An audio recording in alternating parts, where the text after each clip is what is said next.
I'm not a hateful person, but if there's anyone's downfall that I've been praying for more than anything in the world, it's Destiny's. Because he is a diabolical scumbag human being. And the thing is, I hate a lot of you guys as well. And I'll tell you why I hate a lot of you guys. Because I will never forgive society for trying to make it seem like Destiny was a person worthy of giving credible and insightful takes that we should actually consider within the structure of our society. That guy was crazy, and I was so beyond disgusted and surprised that he was really being taken seriously. I'd see this guy's face on every platform, whether it be a podcast or Jubilee or debates or things of that nature, and the vibes I always got from him was him just arguing back and forth, making some dumb arguments, being so emotionally charged, fighting for opinions that literally make no sense, but because he's Destiny, he can say those opinions and it should be thought out of. Like, nah, man, look, I believe everyone has an opinion. Everyone should have an opinion.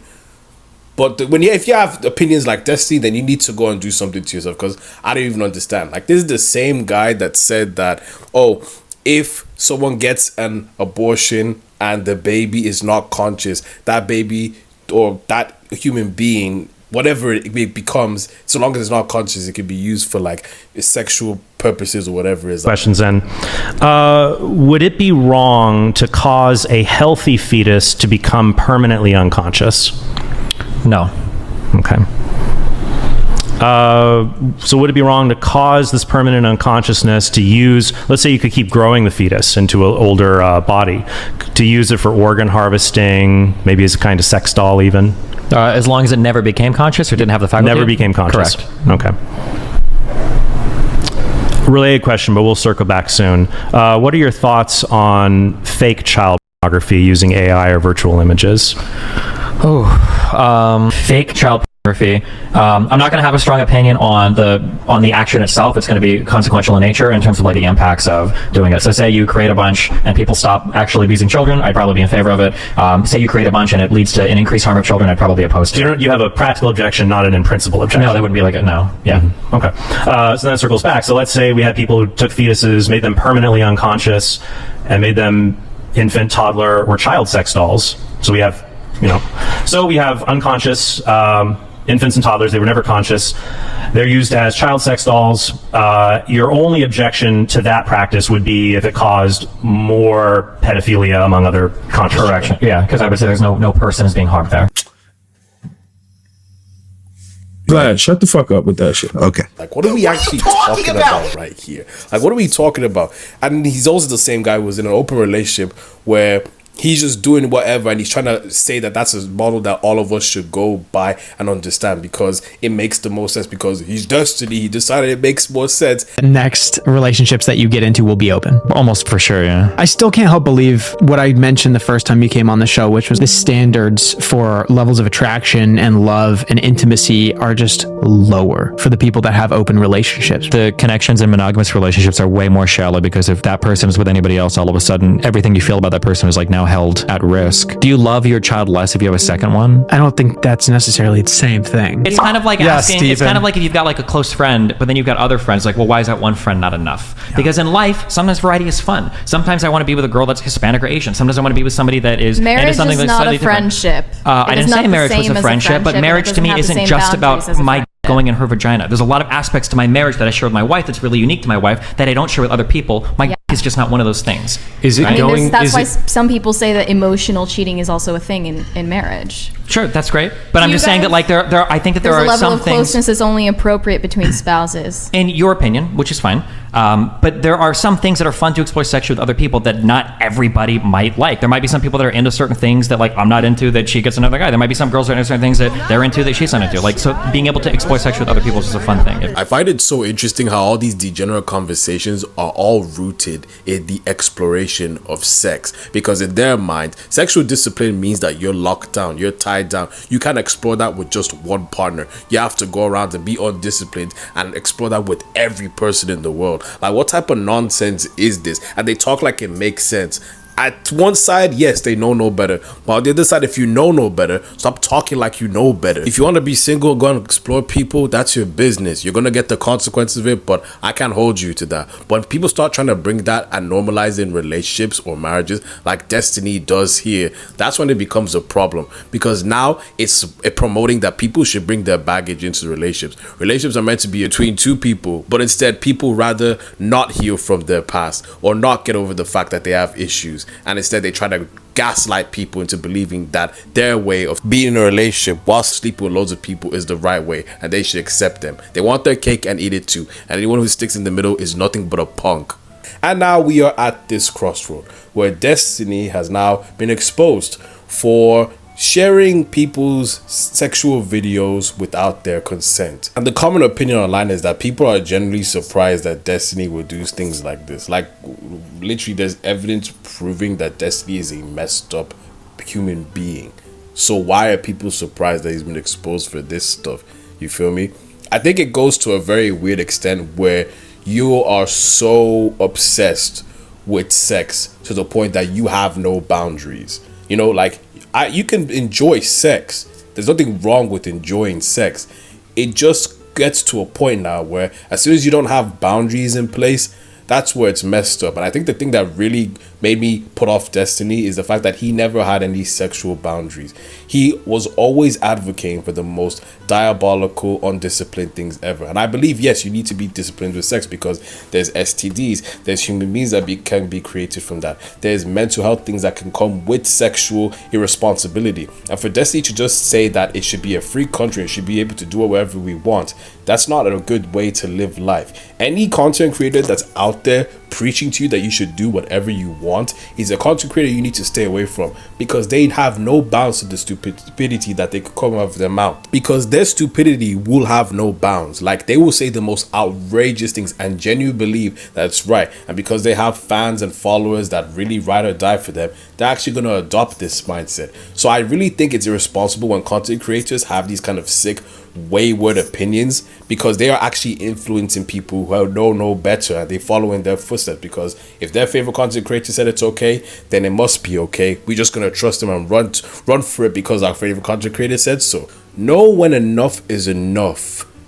Know when enough is enough, because recently what we've been seeing, and I'm not surprised, you know, what we've been seeing is a lot of celebrities and a lot of content creators being exposed for some weird stuff. We had DJ Academics the other day, and now we have Destiny and a bunch of other people like Drake and things of that nature. And it's always had to do with no discipline towards sex. And I'm not talking from a Christian perspective. I'm talking this from your own good perspective, you feel what I'm saying? Because what you would then see now is that this is being normalized, or they're trying to make this trendy. And we just cannot allow sexual irresponsibility to be the new latest thing that everyone's talking about and doing, because it's dangerous for society. There's people out here who are getting STDs from just messing one time.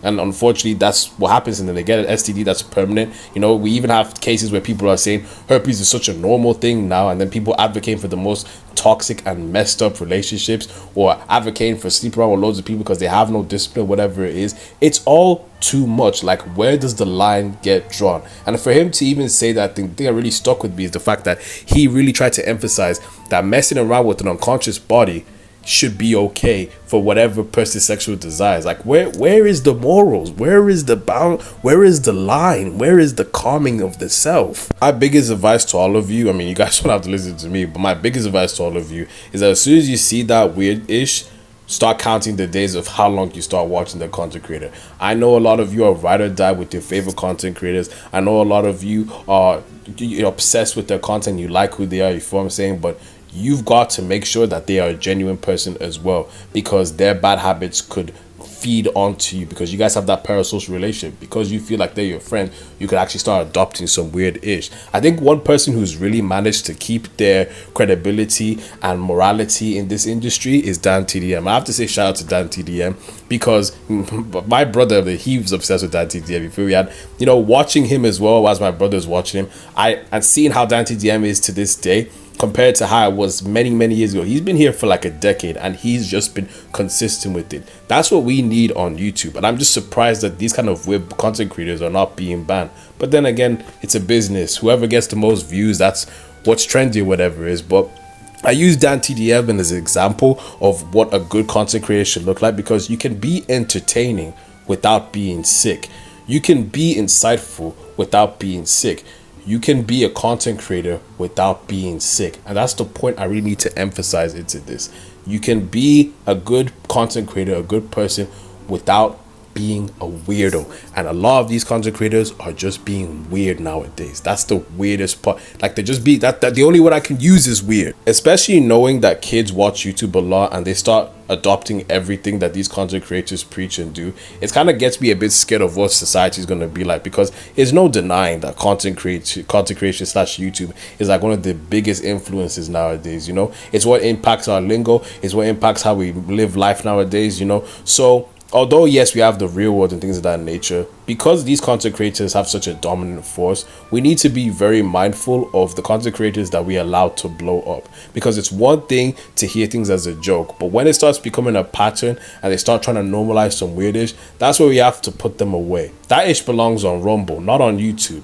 I say Rumble because Rumble's back there in the dark somewhere with all the weirdness, but here on YouTube, it's too popular and too demanding. It's too full of kids and young people and impressionable people, whether they be young or old, for it to be allowed to have this negativity. I'm just surprised that YouTube is not knuckling down on this. Like, this guy is a weirdo. Like, we need to do something about it. But yeah, you guys, you know, it's amazing to see that there's content creators with 2, 3 million, 5 million views and subscribers and things of that nature and all this popularity. But let's understand that that popularity doesn't equal to good morality. You feel what I'm saying?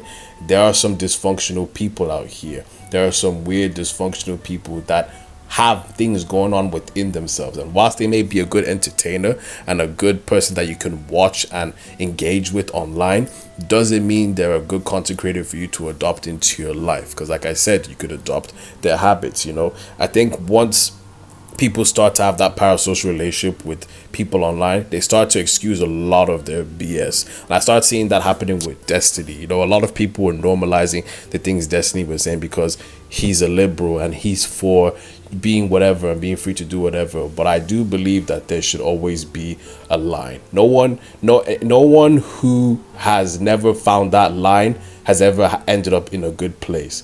You know, like, there always has to be a line to make sure that we are still within the parameters of, okay, we're free, but we're in a good way. Or even if you want to be conservative, like, we're conservative, but it's still like within the boundaries. But nowadays, this boundary trying to be broken, and it's not what we need. The last thing we need is dysfunctional people trying to lead people online or inspire people online, because it's only going to damage our society even more. With anything in life, there needs to be a line. Do whatever you want, think whatever you want, but remember, there must be a line, because once that slippery slope hits, that's when ish hits the fan and a lot of messed up stuff starts happening. Mr. Destiny with his open relationship, dysfunctional. Mr. Destiny having his opinions, dysfunctional. Mr. Destiny with a bunch of other things is dysfunctional. So more of the story, guys, with any content creator you see, understand that just because they are a good entertainer doesn't mean that they're not dysfunctional. As soon as you see them being dysfunctional, you can carry on watching their stuff. Just don't let that impact you. And don't encourage other people to live like that as well. Like, let's know when the line should be drawn. With that being said, my people, let's stand tall and march to God's way together as well. God bless, take care, and I'll see you guys next video.